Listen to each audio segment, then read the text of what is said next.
नमस्कार, मैं हूं आपके साथ गजाला प्रवीण और आप देख रहे हैं नवभारत टाइम्स। करोड़ों सरकारी कर्मचारियों और रिटायर्ड कर्मचारियों को 8वें वेतन आयोग के लागू होने का बेसब्री से इंतजार है। इस बीच ऐसी खबर सामने आई है जिससे उनकी खुशी और ज्यादा बढ़ जाएगी। दरअसल ब्रोकरेज फर्म एम्बिट ने 8वें वेतन आयोग को लेकर अपनी इकोनॉमी रिपोर्ट जारी कर दी है।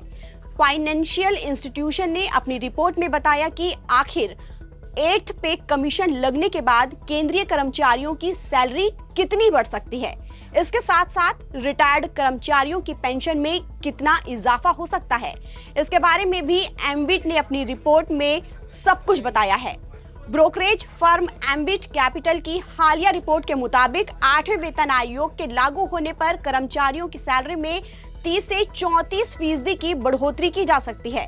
रिपोर्ट में यह भी बताया गया है कि इस फैसले का लाभ करीब 1 करोड़ 1 लाख लोगों को मिलेगा, जिनमें करीब 44 लाख केंद्र सरकार के कर्मचारी और तकरीबन 68 लाख पेंशनर्स हैं। इसके चलते उनकी डिस्पोजेबल इनकम में बड़ी बढ़ोतरी होने की भी उम्मीद की जा रही है। एक्सपर्ट्स का मानना है कि सरकारी कर्मचारियों की इनकम में ग्रोथ से न सिर्फ देश में उपभोग और मांग को नई गति मिलेगी, बल्कि इससे ओवरऑल इकोनॉमी को भी मजबूती मिलेगी। सरकारी कर्मचारियों और पेंशनर्स के लिए ये एक बहुत अच्छी खबर है, खासकर कि तब जब महंगाई पर काबू पाने और आर्थिक गतिविधियों को तेज करने की कोशिशें लगातार चल रही हैं।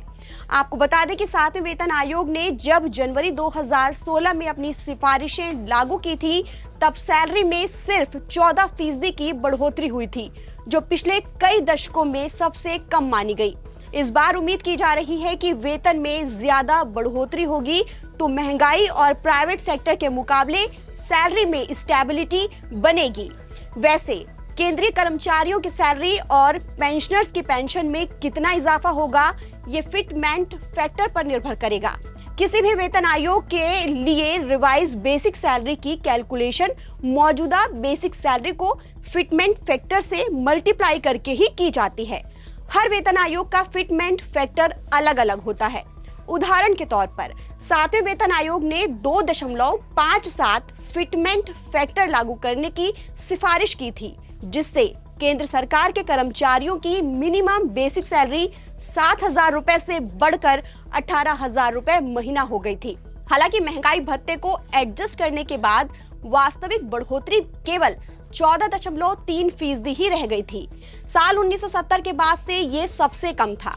इस अनुमान के मुताबिक 8वें वेतन आयोग में सरकार वेतन और पेंशन में 30 से 34% की बढ़ोतरी की घोषणा कर सकती है। एम्बिट ने अपनी रिपोर्ट में बेसिक पे को 50,000 रुपए और महंगाई भत्ते को 60% तक मानकर कैलकुलेट किया है। इसके मुताबिक अगर सरकार 1.82 एक्सेस फिटमेंट फैक्टर लागू करती है तो 50,000 बेसिक पे 91,000 रुपए तक पहुंच जाएगा। लेकिन अगर सरकार 2.15 एक्स बढ़ाती है तो 1,07,500 रुपए हो जाएगा, और अगर इसे 2.46 एक्स किया गया तो ये 1,23,200 रुपए हो जाएगा। इसी के अनुपात में HRA और DA, इसी के साथ बाकी भत्ते भी बढ़ जाएंगे। एम्बिट की विश्लेषण रिपोर्ट ये कहती है कि वेतन और पेंशन में बढ़ोतरी के बाद सरकार पर बोझ और बढ़ सकता है।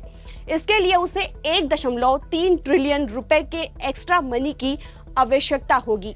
सरकार पर 1.8 ट्रिलियन रुपए का अतिरिक्त खर्च आएगा, और इसे पूरा करने के लिए सरकार अपने खर्च में कमी और GST दरों को भी बढ़ा सकती है।